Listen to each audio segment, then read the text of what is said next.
బిస్మిల్లాహిర్రహమానిర్రహీం.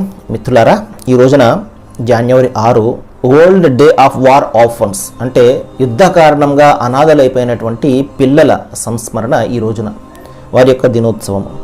UNICEF వారు అంటే United Nations International Children's Emerging Fund అన్నమాట. యూనిసెఫ్ అంటే వారు అంటారు సుమారు 9 లక్షల మంది అనాథలు కేవలం నార్త్ ఈస్ట్లో ఉన్నారు అని చెప్పడం జరిగింది. అదేవిధంగా రెండవ ప్రపంచ యుద్ధంలో పోలాండ్లో 3 లక్షల మంది అనాథలైపోయారు. యుగోస్లోవియాలో 2 లక్షల మంది పిల్లల గురించి నేను చెప్తున్నాను, పెద్దవాళ్ళ గురించి కాదు. అంటే ఎప్పుడైతే తండ్రులు చనిపోతారో, తల్లిదండ్రులు చనిపోతారో అల్టిమేట్గా వారు అనాథలైపోతారు కదా.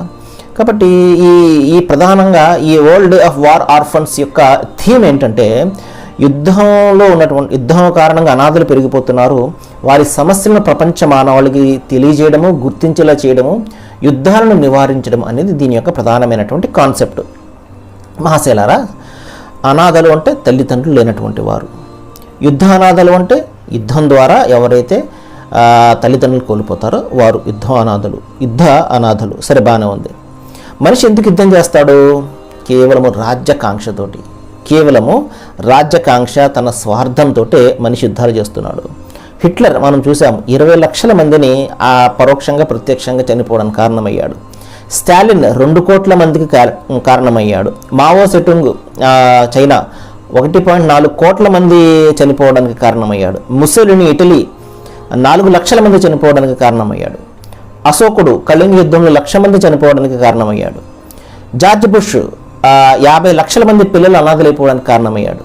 12 లక్షల పెద్దలు చనిపోయారు. అదేవిధంగా మొదటి ప్రపంచ యుద్ధంలో 17 మిలియన్ల మంది చనిపోయారు. రెండవ ప్రపంచ యుద్ధంలో 55 మిలియన్ల మంది చనిపోయారు. ఇక హిరోషిమా, నాగసాకి, అదేవిధంగా వియత్నాం యుద్ధము, కంబోడియా, నాటో, అదేవిధంగా పాలస్తీనాలో కొసావో, సిరియా, వీటన్నింటినీ మనం చూసినట్లయితే అన్నింటిలో కూడా అమెరికా పాత్ర ఉంది. సోదర మహాశైలారా, సోదరిమండారా, ఈ విధంగా ఇంత భయంకరమైనటువంటి యుద్ధకాంక్షతోటి, రాజ్యాకాంక్షతోటి తన స్వప్రయోజనాల కోసము యుద్ధాలను కేవలము వారిపై చేసిన కారణంగానే ఈ రోజున ఈ యుద్ధ సమస్య, ఈ అనాథల సమస్య వచ్చింది. దీనికి కారణం ఏంటండి? దైవం ఏ విధంగా చెప్పాడు, కొట్టుకుని చావండి అని చెప్పేసి. ఎంత మాత్రం కూడా కాదు కదా, మనిషి తన స్వార్థంతో చేస్తున్నటువంటి పనులు ఇవన్నీ కూడా. సోదర మహాశైలారా, దీనికి బాధ్యులు, దీని యొక్క పాపం ఎవరిది అంటే మనది. స్వార్థపూరితమైనటువంటి మనిషి ఈ రోజున రాజ్యాకాంక్ష, రాజ్యాధినేతలు, వీటినన్నిటికీ కారణం. సోదర మహాశైలారా, సోదరిమణులారా, దైవ ప్రవక్త కారుణ్యమూర్తి మహాప్రవక్త ముహమ్మద్ సల్లల్లాహు అలైహి వసల్లం వారు చెప్పారు అనాథల గురించి. ఎందుకంటే ఆయన స్వయంగా అనాథ కాబట్టి అనాథల యొక్క పెయిన్, ఆ బాధ ఏంటో ఆయనకు తెలుస్తుంది. ప్రవక్త వారు అన్నారు, మీరు అనాథల తలను నిమురుతూ ఉండండి, మీ మనసు మెత్తబడుతుంది అన్నారు. మరి అంతేకాదు, ఎవరి వద్దనైతే అనాథ ఉండి అతను చెడుగా ప్రవర్తిస్తే అది ఆ ఇల్లు అత్యంత చెడ్డదైనటువంటి ఇల్లు అని చెప్పేసి ప్రవక్త వారు తెలియజేశారు. ఇంకా అనాథల సంరక్షకుడు స్వర్గంలో తన నివాసాన్ని ఏర్పాటు చేసుకుంటాడు అని చెప్పేసి ప్రవక్త వారు శుభార్తనిచ్చారు.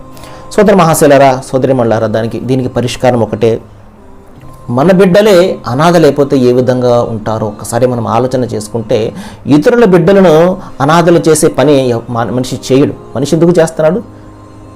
తన వరకు వస్తే అది ఆ పెయిన్ ఏంటో, ఆ బాధ ఏంటో, ఆ దుఃఖం ఏంటో తెలుస్తూ ఉంటుంది. సోదర మహాశైలారా, సోదరిమణులారా, ఈ విధంగా ప్రపంచ మానవాళి అంతా కూడా స్వార్థపూరితమైనటువంటి కారణాలతోటి ఇతరుల యొక్క జీవితాలను చిన్నభిన్నం చేసి ఛిద్రం చేసేస్తున్నాయి. చిన్న పిల్లలు అనాథలైపోతే, తల్లిదండ్రులు ఉంటేనే అనేక అవసరాలు తీరనటువంటి ఈ ప్రస్తుత తరుణంలో తల్లిదండ్రులు లేకుండా ఏ విధంగా వారి యొక్క జీవితం ఉంటుంది, ఏ విధంగా వారి యొక్క మానసిక పరిస్థితి ఉంటుందో ఒకసారి ఆలోచన చేయండి. కాబట్టి ఈ యుద్ధాలను మనం నివారిద్దాము. ఎందుకంటే ప్రజలు చైతన్యం చెందితేనే ప్రజాపాలకులు మారుతారు. సోదర మహాశయ, మనకెందుకులే, మా వద్ద ఏమి కూడా రాలేదు కదా ఈ సమస్య అని అనుకుంటే రేపు మనందరి వద్ద కూడా వస్తుంది. రండి, దైవం మీకు నాకు మనందరికీ కూడా సన్మార్గాన్ని చూపించాలని కోరుకుంటున్నాను. సర్వేజన సుఖినో భవంతు, లోక సమస్తం సుఖినో భవంతు. Thank you very much.